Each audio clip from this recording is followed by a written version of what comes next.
Anda kan sudah meragukan hadis nih. Sekarang saya akan buat Anda meragukan Al-Quran juga.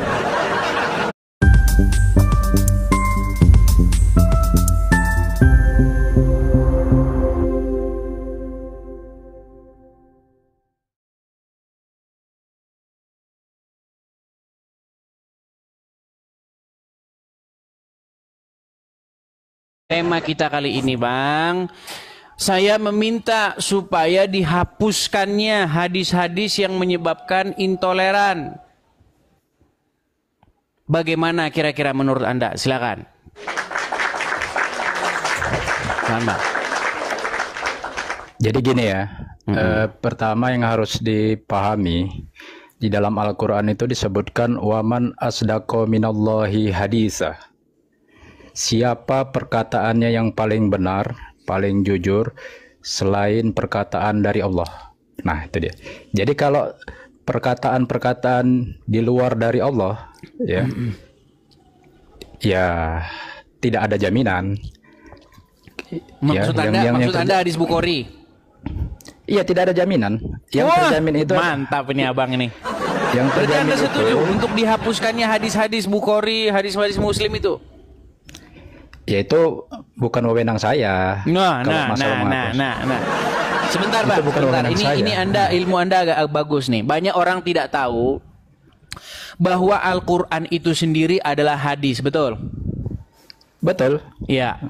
Jadi Al-Qur'an, di dalam Al-Qur'an itu tertulis dengan hadis mana lagi kamu akan percaya, kan begitu. Tapi ya di dalam terjemahan dengan Quran mana lagi, begitu ya. Padahal bunyinya itu dengan hadis mana lagi. Nah, berarti Anda setuju bahwasanya hadis-hadis selain daripada Al-Quran itu tidak dijamin kebenarannya, betul? Oh iya, karena kan dalam Al-Quran disebutkan alif lam mim zalikal kitabul la raiba fihi hudalil muttaqin. Jadi yang tidak diragukan itu adalah Alkitab dalam arti ayatul kitab, dalam arti Al-Qur'an gitu loh. Kalau selain itu ya memang tidak ada jaminan. Kenapa? Karena namanya manusia kan. Manusia itu kan memang tidak absolut kebenarannya. Berarti Anda sepakat untuk dihapuskannya hadis-hadis yang menyebabkan intoleran. Contohnya apa yang menyebabkan intoleran itu? Misalnya ada sebuah hadis yang berbunyi begini: kalau kamu bertemu dengan orang Yahudi dan orang Nasrani di jalan, maka desaklah mereka ke jalan yang sempit, persempitlah jalan mereka.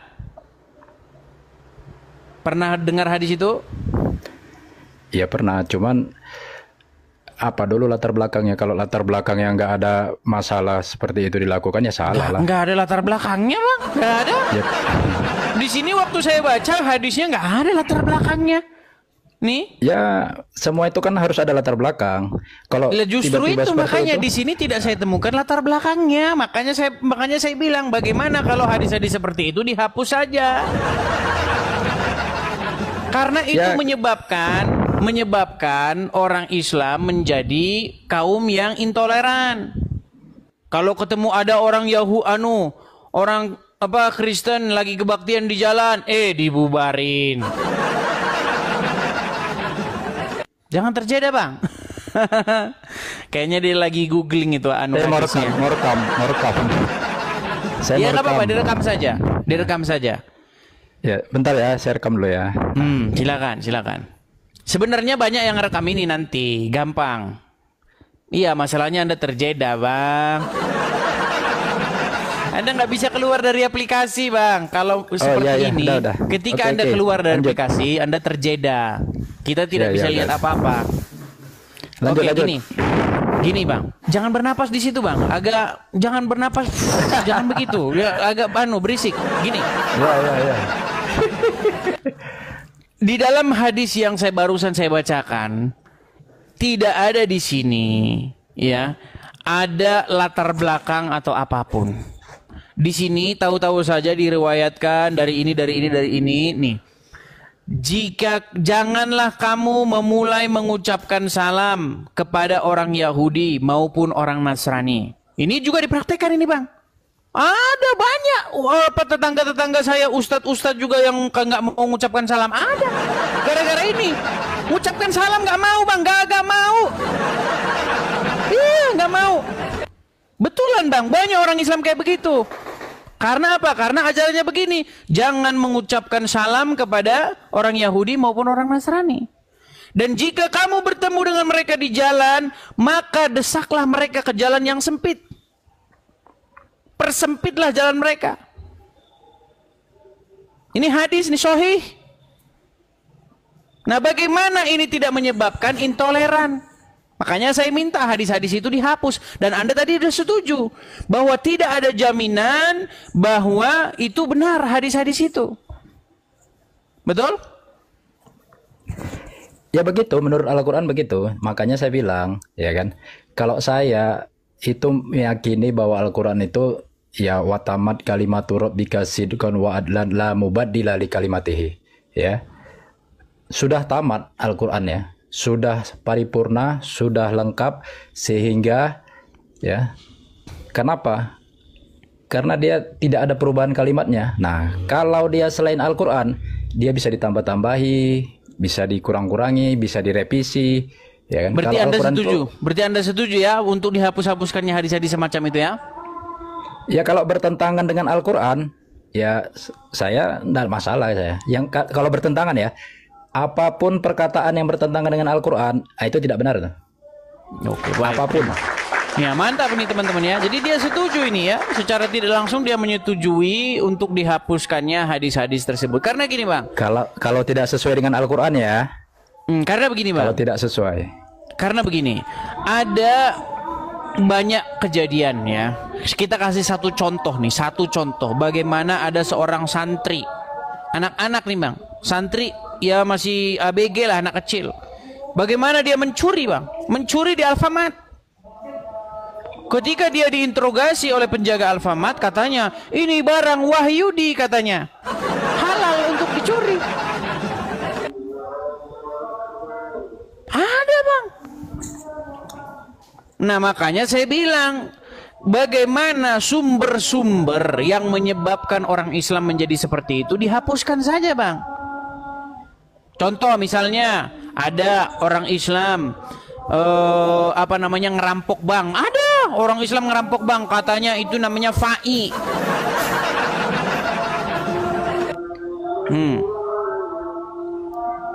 Terus misalnya di dalam hadis lagi dikatakan, dan janganlah makananmu dimakan kecuali oleh orang-orang yang bertakwa. Artinya orang Islam nggak boleh berbagi makanan selain kepada sesama muslim, betul? Betul nggak? Jadi gini, kalau saya ya semua pernyataan yang bertentangan dengan Al-Quran itu patut diragukan bahwa itu bersumber dari Rasulullah gitu. Jadi kalau dia sesuai dengan Al-Quran bisa bisa dipakai. Tapi kalau nggak sesuai, ya kalau saya patut diragukan. Oke. Sekarang gini aja lah, kita uji, kita uji bahwa Al-Quran itu terpelihara, tidak diragukan, sempurna, lengkap, dan tibyan ala kulli syai'in, penjelasan atas segala sesuatu. Kita uji Al-Qur'annya aja lah. Boleh. Baik. Okay. Tadi Anda kan sudah meragukan hadis nih. Sekarang saya akan buat Anda meragukan Al-Qur'an juga. Gini, Bang. Anda barusan mengatakan bahwa Al-Qur'an itu lengkap menjelaskan segala sesuatu. Likulli syai', betul? Tibyanan ala kulli syai'in, penjelasan atas segala sesuatu. Menjelaskan dalam atas arti kata segala sesuatu yang penting ya. Kalau nah, penting, ditambahin yang penting kan? Oh iyalah. dia nggak akan mungkin menjelaskan misalnya bagaimana berarti ukuran badan edis gitu. Nggak mungkin kan? Oke, baik. Pasti Sunat itu penting nggak? Kalau tidak ada di dalam Al-Quran, ya itu bukan sesuatu yang penting untuk dibahas. Berarti sunat nggak penting? Kalau tidak ada di Al-Quran, itu berarti menurut Allah bukan sesuatu yang penting untuk dibahas. Iya, makanya saya tanya, kan sunat tidak ada dalam Al-Quran. Makanya saya tanya, berarti sunat itu bukan kewajiban? Kalau tidak ada di dalam Al-Quran, tidak perlu dibahas. Oke, nah, bukan bahasa saya tahu. Saya tahu Anda memilih kata-kata yang aman karena Anda menghindari serangan netizen nanti ke inbox Anda ini. Enggak, Ya kan? saya mempertanggungjawabkan segala sesuatu penjelasan itu dalam Al-Quran lengkap kalau ada istilahnya, ya. Kalau tidak ada istilahnya, ya enggak usah dijawab. Kenapa? Oke, Kalau menurut dijawab, Al-Quran, Bang, menurut Al-Quran, Ya. sholat itu penting nggak? ya penting lah. Oke, penting karena disebutkan dalam Al-Quran sebagai tiang agama, betul? Enggak ada dibilang tiang agama dalam Al-Quran. Oh, maksudnya apa namanya mendirikan sholat itu perintah dari Allah kan? Dirikanlah sholat, betul ya? Ya, Oke. tegakkan sholat ya. Oke. Nah, apakah sholat itu harus membaca Al-Fatihah menurut Al-Quran? Karena Al-Fatihah itu, ya kan, adalah umul kitab, ya, sab'al minal masani, si 7 ayat yang diulang-ulang. Kan? Enggak, dalam sholat. Apakah di dalam sholat itu wajib membaca Al-Fatihah menurut Al-Quran? Pertama harus dipahami dulu arti sholat itu apa? Apa arti sholat? Makanya saya jelaskan dulu arti sholat itu apa. Saya tanya dulu, sholat itu artinya apa? Di dalam Al-Quran nggak Fungsinya. jelas sholat itu apa. Sholat Makanya itu biar kan mencegah kalau nggak perbuatan jelas, mungkar katanya. Ya, itu fungsinya ya, itu fungsinya. Tetapi hakikatnya sholat itu adalah inna sholata alal mu'minina kanat alal mu'minina kitabam mauquta. Ya, sesungguhnya sholat itu bagi mukmin adalah pengkitapan diri pada waktu-waktu yang telah ditentukan. Nah, jadi pengkitapan diri itu Apakah yang maksudnya, dimaksud sholat itu yang begini-begini, Bang? kalau itu kan bicara ritual. Iya, di mana Itu ada bicara ayat? ritual. Di mana ada ayat dalam Quran kalau katanya Quran lengkap barusan tadi menjelaskan yang dijelaskan. Begini-begini itu Sholat kalau disebutkan dalam Quran. Dengar loh. Ini udah dengar mulai loh. nggak Begini-begini itu konsisten. nggak ada. Nggak, maksudnya begini-begini gimana? Bang, Begini gimana? ketika saya datang ke masjid, saya lihat orang Islam sholat. Ya. Mereka mengangkat tangannya takbiratul ihram begini, ada yang begini, ada yang begini, ada yang begini, ya kan? Kemudian ada yang begini, ada yang di bawah sini, ya kan? Ada yang di sini, ya kan? Terus tangannya begini, ada yang begini-begini, ya kan? Nah, yang saya tanya, apakah itu yang dimaksud sholat menurut Al-Quran? Jadi begini, bicara sholat itu ya Bang, konteksnya dijawab dalam dulu, Al-Quran. apakah itu yang dimaksud sholat menurut Al-Quran? Itu ritual. Kalau itu ritual, saya Ya, kan itu tidak sholat bicara bukan? ritual. Itu sholat bukan? Saya tidak bicara ritual. Berarti bukan, Nah, berarti kan. bukan sholat. Sholat itu adalah Nah, kan bingung kan? kita bukan. Loh, Bang, tadi begini loh, saya nggak nyalakan Anda, Bang. Anda mengatakan bahwa Al-Quran itu lengkap. iya lengkap, tapi kita Menjelaskan tidak bicara kata Anda yang penting-penting saja, betul? Iya. Nah, saya sholat tidak penting nggak? menjelaskan Sholat penting nggak? penting, tapi Nah, bukan apakah yang dipandang. dimaksud sholat itu yang begini-begini itu? Tidak ada dalam Al-Quran bicara ritual begini-begini. Berarti bukan itu yang dimaksud sholat. Sholat itu komunikasi. Berarti yang begini-begini itu bukan sholat namanya. Ya itu mungkin komunikasi ritual, tapi saya tidak bicara makin ritual. parah orang Islam. Lah. Bang, semua orang Islam begini-gini loh, Bang. Nah, itu berarti apakah itu sholat artinya? Itu ritual. Ritual, Tetapi bukan itu sholat. Hakikatnya sholat itu ya, hakikatnya adalah pengkitapan diri. Ngeri sekali teman-teman, hakikatnya Ya, itu bukan dalilnya itu sholat. Gaswat, gawat, Loh, gawat. dalilnya begitu. Jadi sholat itu adalah kelanjutan dari membaca Al-Quran, ya. Faqra'u matayassara minal Quran fa'aqimus sholah. Oke, jadi yang kayak gini-gini namanya bukan sholat ya? Begini-begini itu gimana? Ya ampun, Bang. Sekarang jelaskan dulu, ada nggak itu begini-begini di dalam Al-Quran? Bang, justru itu makanya saya tanya, orang Islam di masjid mereka kan gini-gini. Terus begini. Begini-begini gimana? Lu gimana gini? Ini loh, Bang, nih. Saya kasih Makanya gambarnya ya. coba buktikan dulu. Begini-begini itu ada nggak dalam Nih, Al-Quran? sebentar. Saya kasih gambarnya ya, Bang ya. Nih. Lihat, Bang, gambar ini. Duduknya kayak begini, duduk kayak begini. Selip-selip dikit ntar nggak sah sholatnya ya. Karena Allah kan melihatin kaki, betul? Betul nggak? Nah, ini duduknya begini. Duduknya begini. Nah, terus kalau berdiri gini tangannya takbiratul ihram, betul? Betul nggak? Ya, tapi itu ada nggak ayatnya? Makanya justru itu saya baca Al-Quran udah 13 tahun nggak pernah ketemu. Makanya kalau tidak ada ayatnya nggak usah dibahas. Nah, berarti menurut Anda umat Islam, bentar Bang, berarti menurut Anda umat Islam yang banyak ini telah mengira ini adalah sholat, berarti mereka salah. Kalau orang sholat dengan benar-benar sholat, maka dia akan berakibat pada tanha anil fasail wal mungkar, menghentikan kekejian dan kemungkaran. Nah, itu yang saya baca dalam Al-Quran. Yang saya baca dalam Al-Quran, sesungguhnya sholat itu mencegah perbuatan mungkar, betul? Iya. Nah, sekarang saya tanya, apakah yang begini-begini ini disebut dengan sholat? Kalau dia tidak mencegah kekejian dan kemungkaran, tidak bisa. Berarti yang begini-begini bukan sholat namanya? Ya, kalau dia koruptor tidak bisa. Tapi kalau begini-begini, dia sholat? Ya koruptor nggak dia? Waduh, ini gimana? Loh, kalau koruptor nggak bisa. Poinnya gini loh, kita nggak bicara dia korupsi atau enggak. Apakah ketika orang yang melakukan ritual gerakan-gerakan badan seperti yang dilakukan di gambar ini, apakah itu yang dimaksud dengan mengerjakan sholat? Kan kuncinya mencegah kekejian dan kemungkaran. Nah sekarang dia berarti ini bukan ini yang dimaksud dengan sholat. Sekarang dia anarkis nggak? Melakukan maksiat nggak? Melakukan kriminal nggak?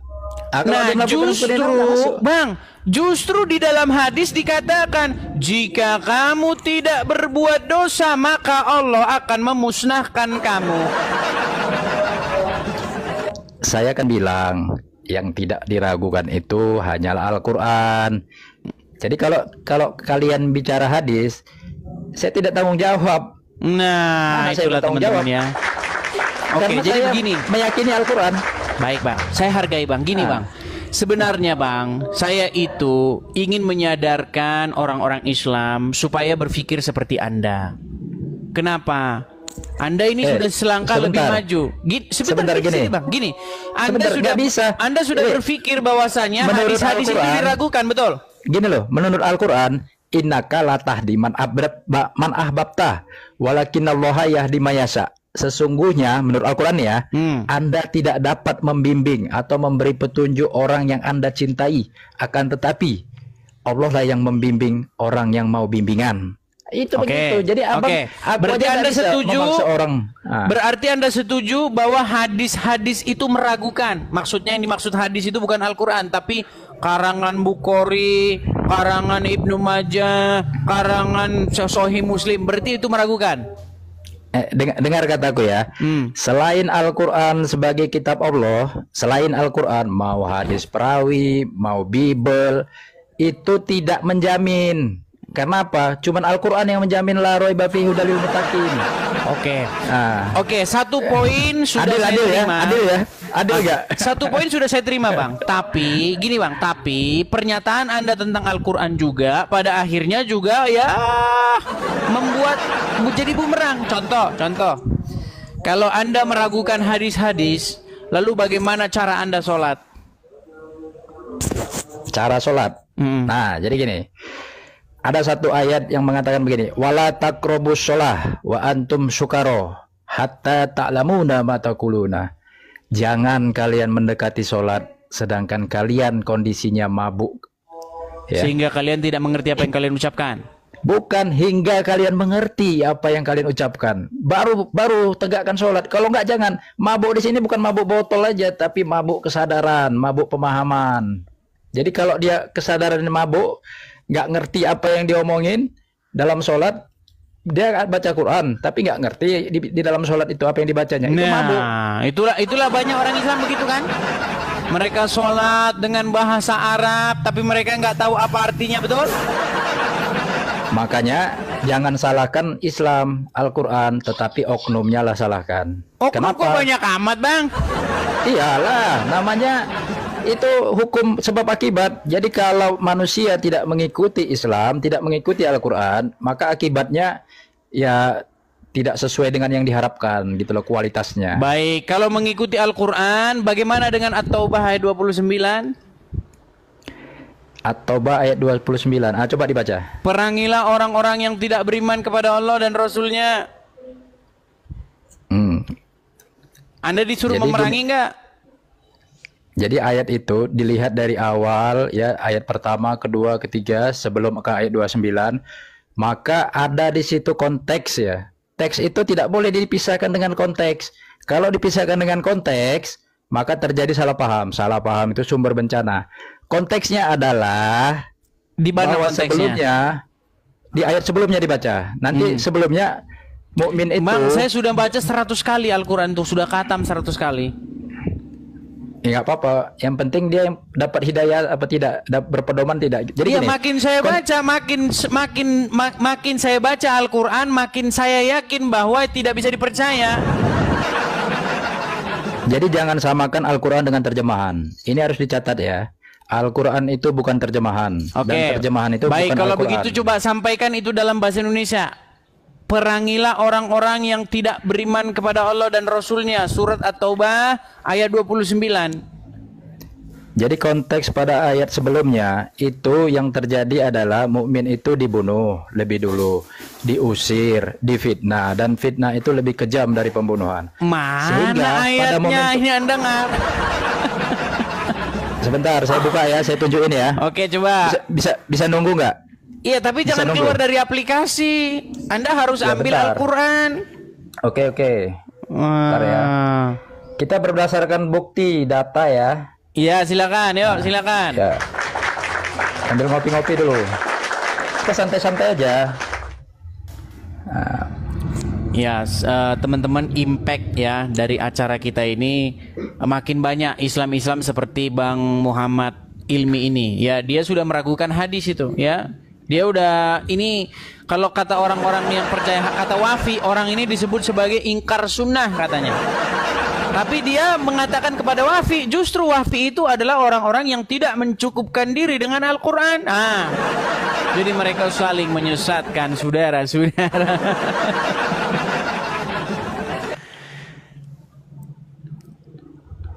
Iya, karena apa? Begini teman-teman. Ketika Muhammad hendak meninggal dalam Ini. sebuah hadis ya. Ini ada dapat Silakan, nih. silakan. Nah, nih. Saya balik dulu ya. Silakan. At-Taubah. Nih.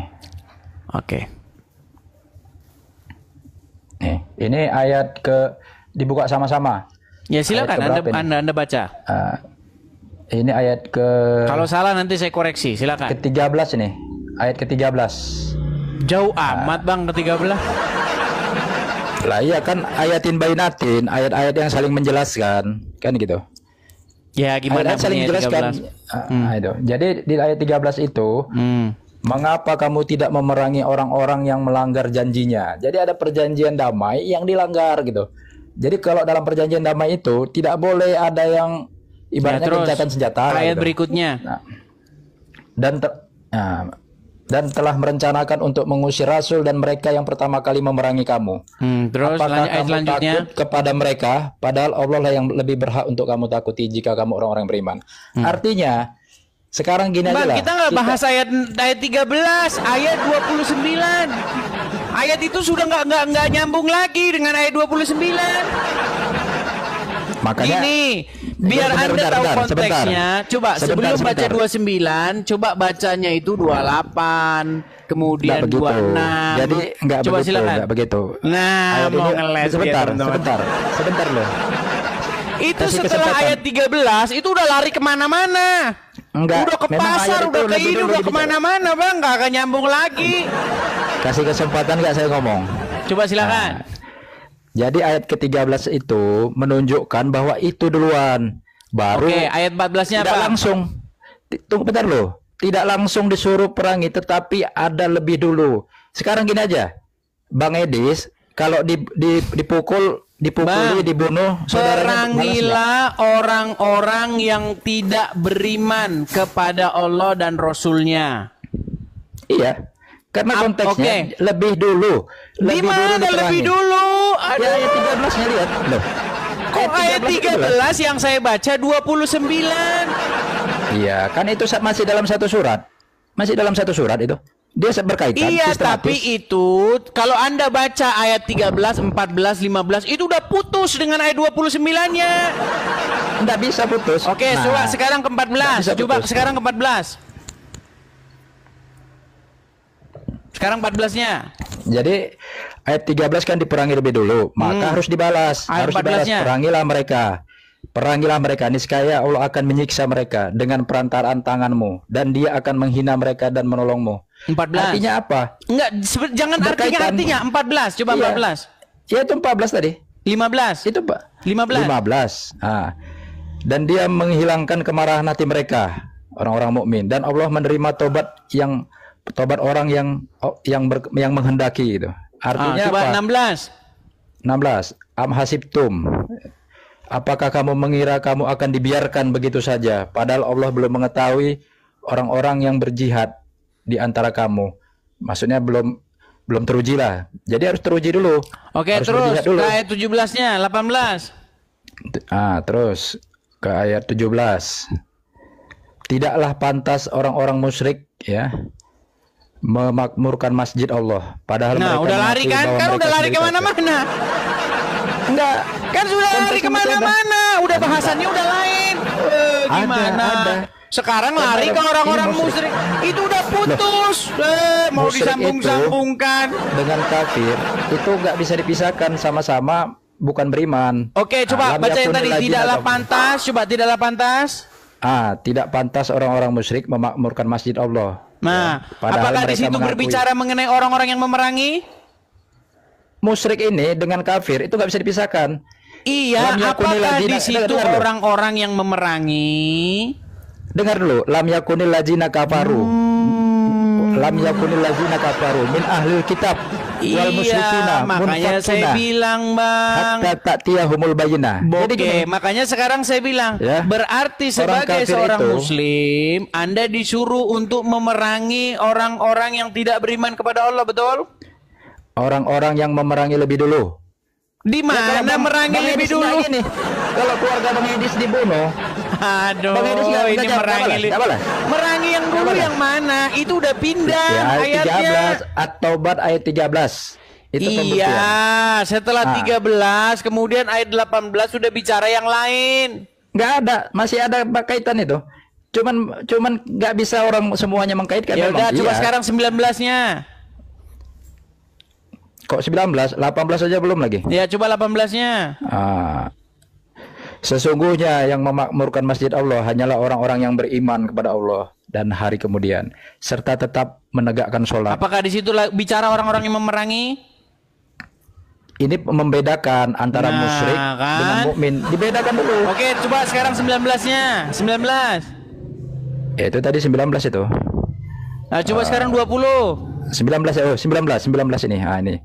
Apakah orang-orang yang memberi minuman kepada orang-orang yang mengerjakan haji dan mengurus Masjidil Haram kamu samakan dengan orang-orang yang beriman kepada Allah dan hari Apakah di kemudian, situ serta bicara berjihad? lagi mengenai orang-orang yang memerangi orang Islam? Ini membedakan bahwa Iya, orang- saya tahu, tapi di Dengar situ dulu, tidak jangan bicara dipotong lagi dulu, mengenai jangan orang-orang dipotong yang dulu, memerangi. jangan dipotong Gimana dulu, sih? Jangan dipotong dulu. Ini membedakan karena ada orang nggak mau perang. Iya, Ada tetapi orang nggak di mau perang. situ Gini loh, tidak enggak. bicara mengenai orang-orang yang memerangi, betul?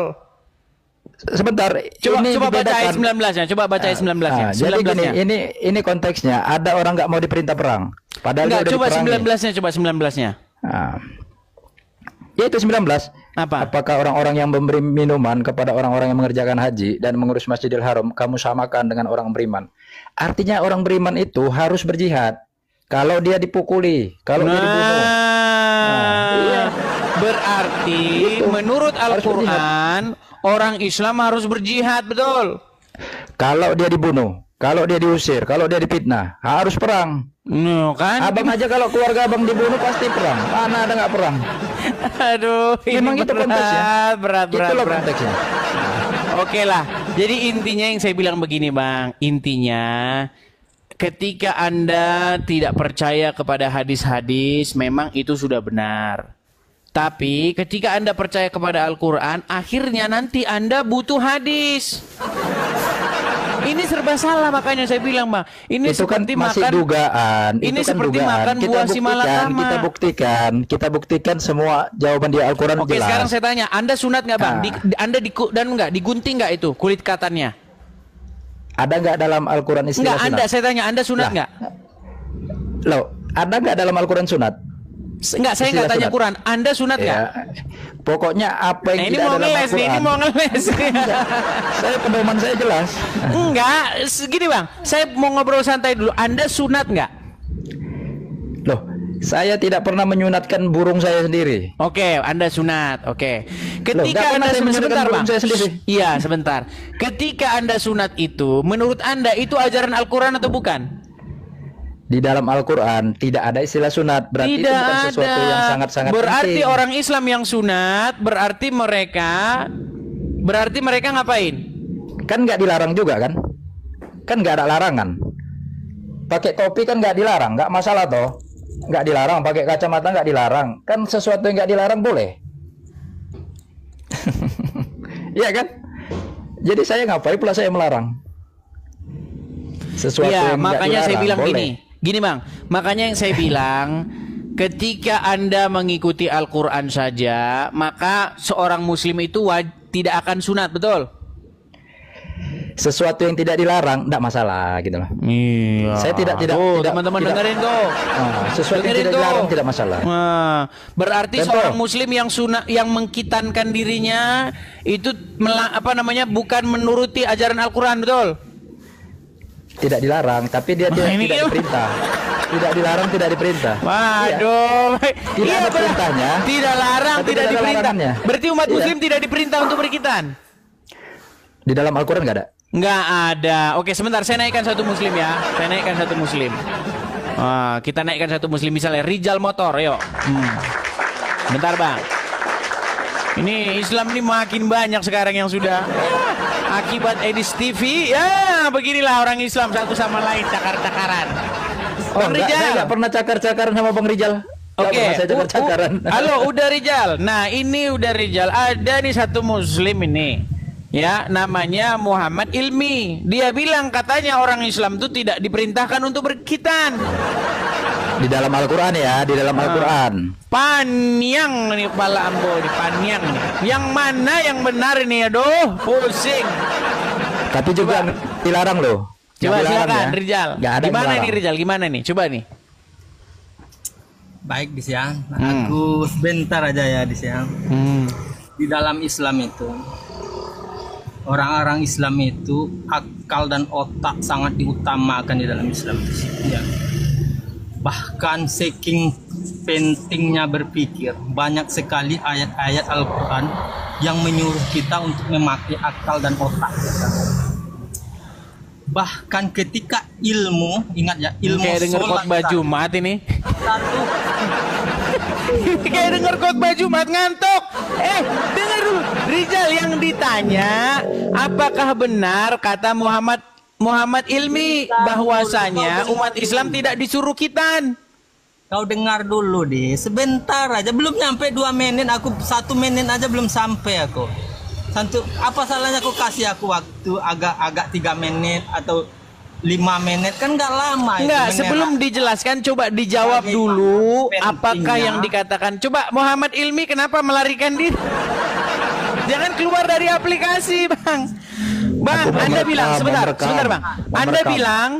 Anda bilang bahwa menurut Al-Qur'an umat muslim tidak diperintahkan untuk berkhitan, betul? Tidak ada perintah dalam Al-Quran, tapi juga tidak dilarang gitu. Jadi saya tidak mengharamkan, tidak dilarang. Ya silakan aja. Oke, berarti menurut Al-Qur'an umat muslim tidak diperintahkan untuk berkhitan. Betul begitu, Rijal? Aku baru saja bicara, kau sudah potong aku. Makanya aku terangkan tadi agar otakmu tuh agar otakmu itu nyampe. Saya yang disalahin kan lagi kan?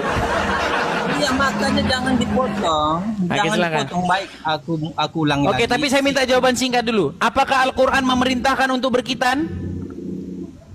Ya, Oke, diperintahkan. Bang Muhammad Bahkan Lini, apakah Al-Quran memerintahkan untuk berkhitan? Istilah hitan tidak ada dalam Al-Quran. Baik, Jadi itulah saking lengkapnya Al-Quran. Saking lengkapnya Al-Quran, maka orang Islam ditanya soal khitan 1A 1B. Berat, Jadi- saudara. Jadi gini, dia dikatakan lengkap untuk hal-hal yang penting ya. Aku sebentar dulu karena aku baru masuk kan. Begitu pentingnya akal dan pikiran di dalam Islam, Des. Bahkan saking pentingnya dipicu kita untuk belajar. Solat saja yang wajib saja, solat itu haram hukumnya dilakukan ketika ilmu-ilmu solat itu belum kita pelajari. Itu pentingnya Islam mengajar kita agar kita menggunakan akal dan pikiran kita. Solat kan wajib itu. Haram, bahkan sebagian ulama berpendapat haram hukumnya solat ketika ilmu-ilmunya belum dipelajari. Begitu juga dengan yang lain-lain seperti ibadah puasa. Jadi belajar dulu baru beramal. Ini yang dijawab apa? Ini Rizal macam khotbah Jumat. Kagaknya ini yang ngomong. Makanya dalam khotbah Jumat banyak jamaah terkantuk-kantuk. Karena begini jawabnya. Rizal yang ditanya, menurut Al-Quran, apakah umat muslim diperintahkan untuk berkitan? Sudah dijawab tadi oleh Bang Muhammad Ilmi. Katanya tidak ada perintah untuk berkitan dalam Al-Quran. Anda mengatakan ada. Yang mana yang benar? Coba ada nggak perintah kitan di dalam Al-Quran, Rizal? Di dalam Al-Quran itu adalah garis kewajiban dasar. Rizal yang ditanya apakah ada perintah berkitan dalam Quran? Itu aku jelaskan. Kau dengar dulu. Aku jelaskan. Aduh, ditanya ada atau tidak? Adakah atau tidak perintah untuk berkitan di dalam Quran? Ada. Ada. Oke, Bang Muhammad Ilmi, adakah perintah untuk berkitan? Istilah hitan itu tidak ada dalam Al-Quran. Tetapi Perintah untuk tidak berkitan dilarang. ada? Tidak dilarang. Istilah hitan nggak ada. Istilah hitan nggak ada dalam Perintah Al-Quran. untuk berkitan apakah ada? Ya namanya istilahnya nggak ada, gimana mau Enggak diperintah? ada. Tapi kan tidak dilarang. Makanya Tidak saya dilarang. bilang, zalikal kitabu la raiba fihi. Kitab ini tidak ada keraguan padanya. Saking tidak ada keraguan padanya, orang Islam ditanya, apakah ada perintah kitan? Satu bilang ada, satu bilang nggak ada. Bukti bahwa Al-Quran sangat-sangat tidak meragukan. Ini bukti yang nyata ini. Pantas saja Muhammad berkata, umatku akan terpecah menjadi 73 golongan. Ya jelas dia tahu. Dan hanya satu golongan yang masuk surga, yang lainnya masuk neraka. Coba.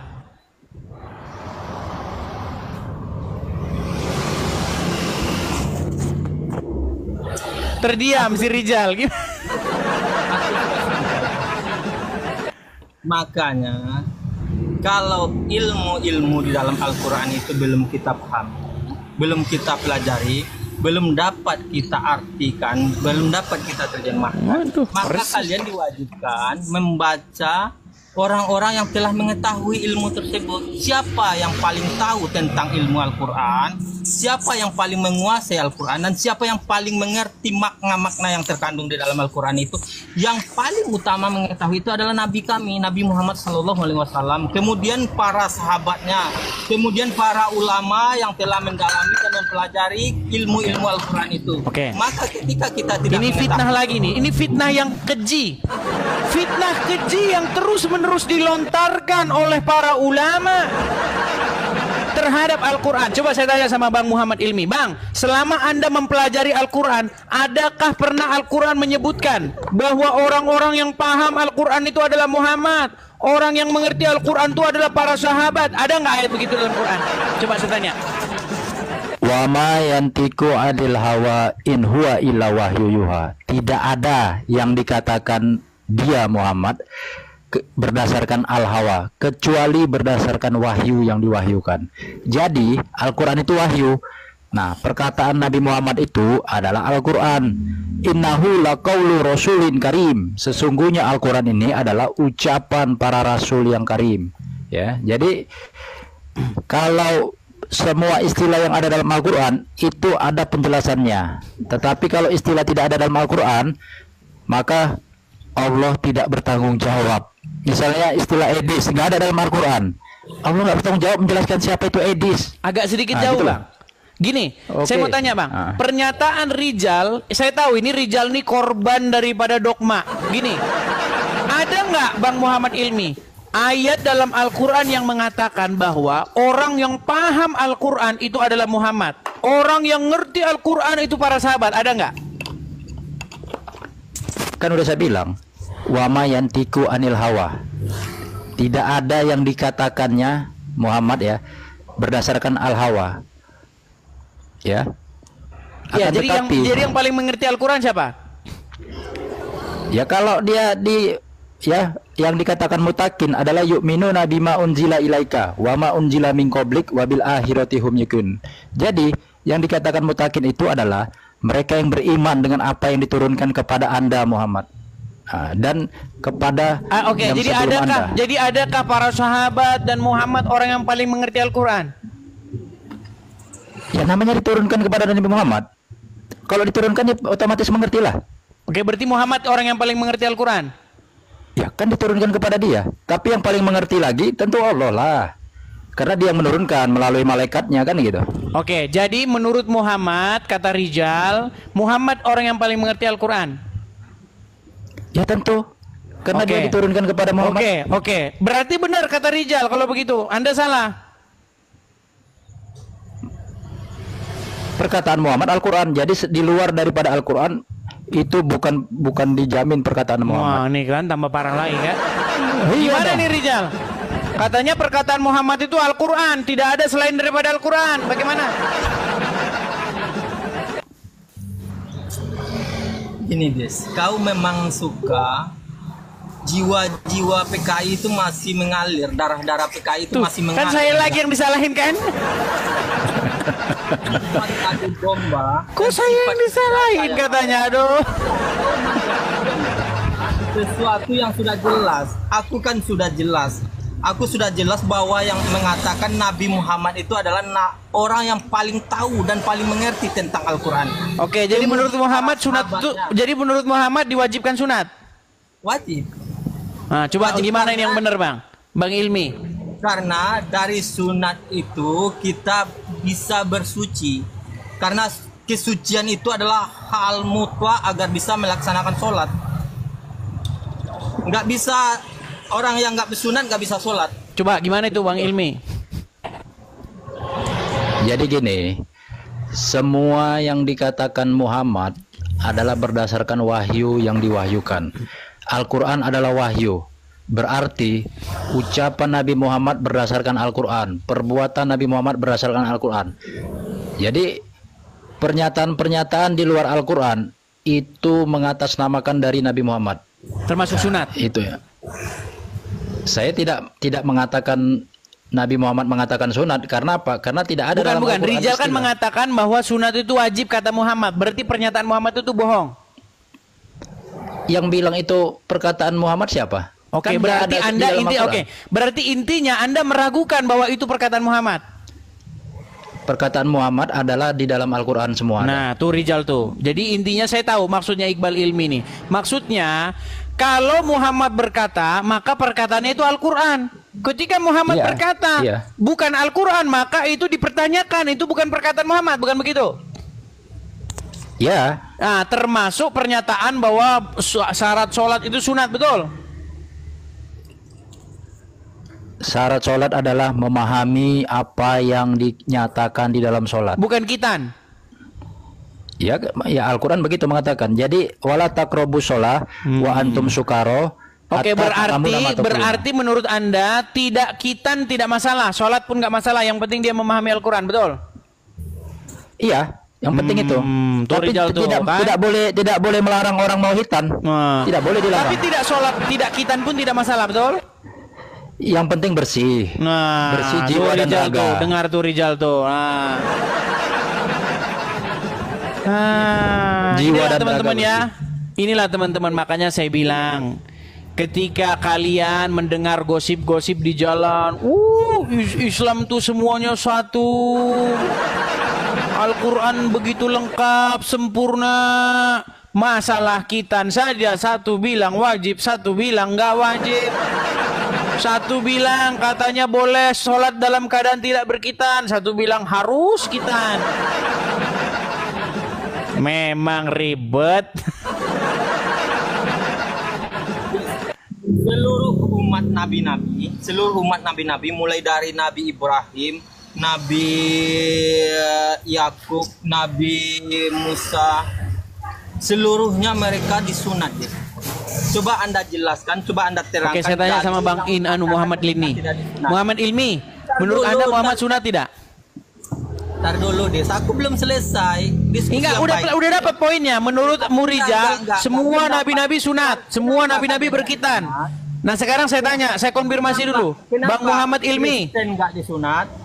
Menurut Bang Muhammad Ilmi, Muhammad itu berkhitan nggak? Paulus lah yang menghapus hukum Taurat tentang sunat ini. Rijal sudah mulai kesurupan. Oke, sebentar. Nanti saya jelaskan itu Rijal. Gini, nanti saya jelaskan. Bang Ilmi, menurut Anda sebagai seorang yang mendalami agama Islam, apakah Muhammad berkhitan? Jadi kalau nanya sama saya itu adalah peristilaan yang ada dalam Al-Quran. Peristilaan yang tidak ada dalam Al-Quran, saya tidak bertanggung jawab. Oke, menurut Anda nih, menurut keyakinan Anda, apakah Muhammad berkhitan? Ada nggak istilah khitan dalam Al-Quran? Berarti Muhammad tidak berkhitan. Kalau tidak ada istilah itu dalam Al-Quran, saya tidak bertanggung jawab gitu. Oke, berarti Muhammad tidak sunat, betul? Betul? Istilah sunat dan khitan tidak ada dalam Al-Quran. Iya, berarti kesimpulannya Muhammad tidak sunat, betul? Belum tentu. Nah, gimana nih? Belum tentu. Lah, aduh, aliran bimbang. Gini loh. Ini Muhammad Ilmi ini aliran bimbang. Nggak ada bimbang. Sesuatu yang tidak dijelaskan itu bukan berarti tidak ada. Oke, sekarang saya tanya Bang Ilmi. Contoh ya. Gini. Edis Muhammad tidak dijelaskan dalam Al-Quran. Menurut Anda pribadi, dia berkhitan atau tidak? Saya patokannya pada istilah Al-Quran ada tidak? Tidak ada dalam Al-Quran. Berarti dia tidak berkhitan. Ya nggak usah dibahas. Kalau tidak ada, berarti nggak penting. Nggak penting Muhammad tidak sunat. Berat ini, nanti Anda pasti langsung pasukan netizen Islam serang Muhammad Ilmi. Coba nanti cek berapa inbox yang masuk ke Anda ini. Nah, ini ada 16.600 ini yang menonton, ya kan? Pasti nanti inbox, hey, kafir laknat. Nggak percaya, buktikan. Nggak percaya omongan saya, buktikan. Aduh. Oke lah ya teman-teman ya, ada Rijal Motor, Muhammad Ilmi. Ya, kita bisa menarik kesimpulan bahwa saking jelasnya Al-Quran, maka kalau Anda bertanya kepada seorang muslim, kepada dua orang muslim, maka Anda akan mendapatkan 3 jawaban. Saking Al-Quran begitu lengkap dan sempurnanya. Betul? Jadi gini, kesempurnaan dan kelengkapan Al-Quran ya tidak diukur dari apa yang kita ukur. Misalnya gini, kenapa Al-Quran tidak lengkap bicara tentang tinggi badan Edis? Berarti nggak lengkap dong? Nggak begitu. Saya nggak nanya itu. Tinggi badan Edis itu nggak penting. Saya nggak nanya itu. Penting. Itu contoh. Apakah saya nanya itu? Itu contoh. Jadi yang dalam Al-Quran itu adalah yang penting. Apakah sunat penting? Apa dasarnya penting? Iya, berarti tidak penting. Ya kalau penting pasti ada dalam Al-Quran. Iya, kesimpulannya tidak penting, betul? Banyak yang lebih penting dari itu. Membersihkan jawab dia nggak mau secara langsung. Iya, banyak yang lebih penting dari itu. Oke lah. Saya terima kasih kepada Muhammad Ilmi. Silakan Rizal. Dulu. Begini, sunan itu penting, bahkan hukumnya wajib. Itu seluruh ulama nggak ada yang berbeda pendapat tentang hal itu. Mungkin kalau ada orang yang berbeda pendapat, mungkin dia perlu belajar lagi atau mendalami lagi tentang ilmu-ilmu Islam. Nggak ada satu ulama pun yang mengatakan sunat itu tidak wajib dan sunat itu hukumnya mubah. Ingat ya. begitu pentingnya kita belajar di dalam Islam. Tapi ketika kita belum memahami atau belum mengetahui tentang ayat-ayat atau pengertian yang ada di dalam Al-Quran, sebaiknya jangan kita berani mendefinisikan, jangan kita berani mentafsirkan sesuatu yang belum kita ketahui. Karena itu akan berbahaya nantinya, baik bagi diri kita sendiri dan bagi orang lain yang mendengarkannya. Cukup kita bacakan saja, cukup kita sampaikan Berbahaya, saja teman-teman. apa-apa yang sudah diterjemahkan atau ditafsirkan oleh para ulama. Begitu pendapat saya, Des. Oke, Des. Jadi gunakanlah akalmu, Des. Begini, Des. Oke, Coba artinya kau baca artinya berbahaya ini kalau didengar oleh orang-orang Islam awam ya. Pantesan mereka ingin menutup channel ini, saudara-saudara. Karena sangat membahayakan kaidah-kaidah umat Islam. Akidah umat Islam rontok ketika mendengar suara Hadis TV, betul. Berat, saudara-saudara. Loh, tadi kamu bilang, Rizal, bahaya bagi orang yang mendengarkannya, betul? bukan mendengarkan orang-orang Nah, yang kan tidak sudah paham. ngeles lagi kan? Aduh, berat ini.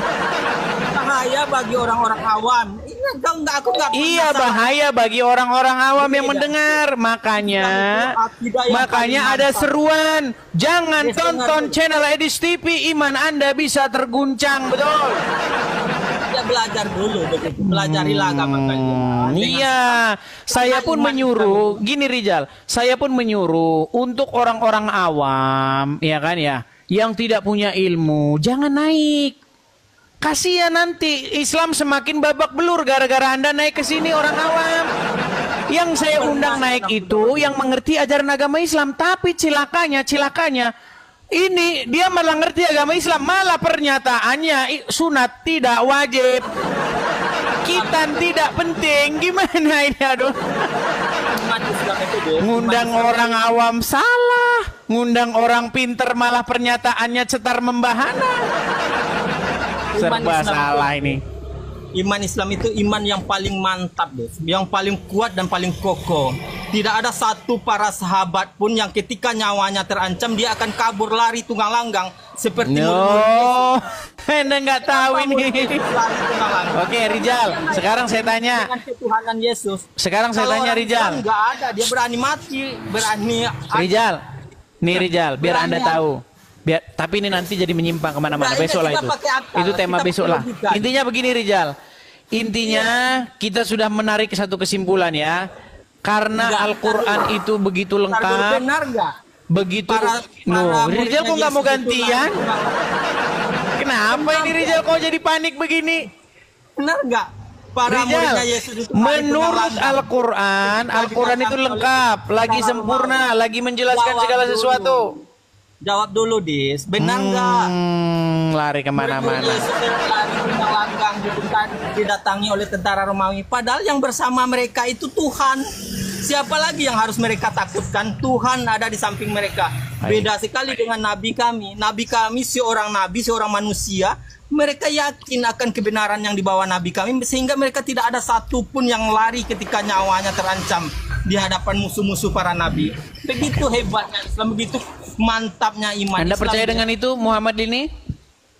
Ilmi? Ya, yakin. Semua perkataan yang di luar perkataan Allah ya dan perkataan Rasulnya di dalam Al-Quran tidak pasti diragukan gitu. Nah, Pasti diragukan. singkat aja Termasuk jawabannya perkataan Muhammad Ilmi. Edis. Semua yang Termasuk di luar perkataan Edis. meragukan. Termasuk perkataan Edis gitu. Semua Jadi begini. perkataan. Al-Quran itu menurut Anda siapa yang nulis? Jadi gini, Al-Quran diturunkan berdasarkan Al-Haqqo. Jadi siapapun kalau menurut Bukan, Al-Quran yang menulis itu berdasarkan di buku Al-Haqqo, siapa? Menurut bukan siapa, tapi apa parameternya, ya harus ditekankan. Jangan Jadi- siapa, tapi apa. Jadi penulis Al-Quran Apa? tidak jelas. Apa parameternya? Nah, kan? Nah, parameternya. Gini, Bukan Bang siapa. Muhammad Ilmi, oke Rizal karena dia Siapapun masih boleh menulis saya turunkan dulu di Al-Quran bawah ya. selama parameternya Benar. Begini. Al-Haqqu mir Rabbika. Gini, Bang Muhammad Ilmi. Ketika saya membuka Al-Quran, saya baca Al-Quran itu dari Al-Fatihah sampai Anas. Saya tidak menemukan siapa yang menulis Al-Quran ini. Jadi, siapapun boleh menulis Al-Quran selama berdasarkan al-haqqu min rabbika. Bukan itu maksud saya, itu menulis ulang. Maksud saya yang awal-awal menulis Al-Quran ini siapa? Siapapun boleh menulis Al-Quran selama parameternya al-haqqu Kok nggak min nyambung sih, rabbika. Bang? Iya, itu parameternya. Bang, Siapapun pertanyaan saya adalah siapa yang pertama kali menulis Al-Quran? Itu nggak penting. Yang penting adalah parameternya. Berarti penulis Al-Quran tidak diketahui, betul? Yang penting al-haqqu min rabbika sebagai dasar penulisannya. Boleh. Oke, baik. Karena Al-Quran tidak jelas siapa penulisnya, kemudian kapan ditulis, ini Al-Quran menjadi sebuah anonymous book, betul? Buku yang anonim, anonymous, tidak jelas siapa penulisnya, betul? Tetapi yang penting dia ditulis berdasarkan kaidah al-haqqu min rabbika. Iya, itu namanya iman, Bang. Kalau iman itu kita nggak bisa perdebatkan. Enggak ada parameternya. Saya bisa buktikan parameter al-haqqu itu seperti apa. Tadi kan sudah Ya, kita buktikan. ini contoh, Sebentar ini gini, contoh. apakah Al-Quran terdapat keraguan padanya?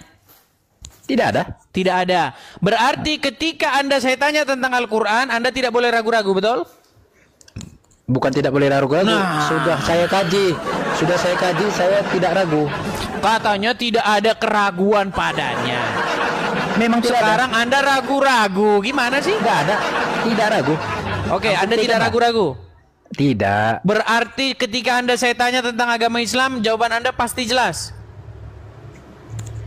Apa pertanyaannya? Oke, menurut Al-Quran, berapa kali orang harus sholat? Sholat itu ya bukan bicara angka. Bang, menurut Al-Quran berapa kali harus dilaksanakan sholat dalam sehari? Sholat itu bukan bicara angka, Nah, kan nggak jelas tapi kan? bicara kualitas. Bicara kualitas. Berarti sholat sekali boleh? Kualitas yang penting. Iya, berarti sekali 1000 sholat kali pun boleh? sholat, kualitas. Iya, Ya, berarti kalau- sekali boleh nggak? Ya kalau dia habis sholat meninggal boleh. Namanya meninggal. Nggak, kalau nggak meninggal. Berapa kali sholat sehari? Sepanjang hidup. Berapa kali? Sepanjang hidup. Maduh, Madu- makin nggak madum jelas. tuh hayat. Udah, oke lah. Bang. Ada. Sampai Sepanjang ketemu hidup. lagi, Bang. Aduh, makin nggak jelas lagi teman-teman. Ya, silakan. Aduh, berat. Oke.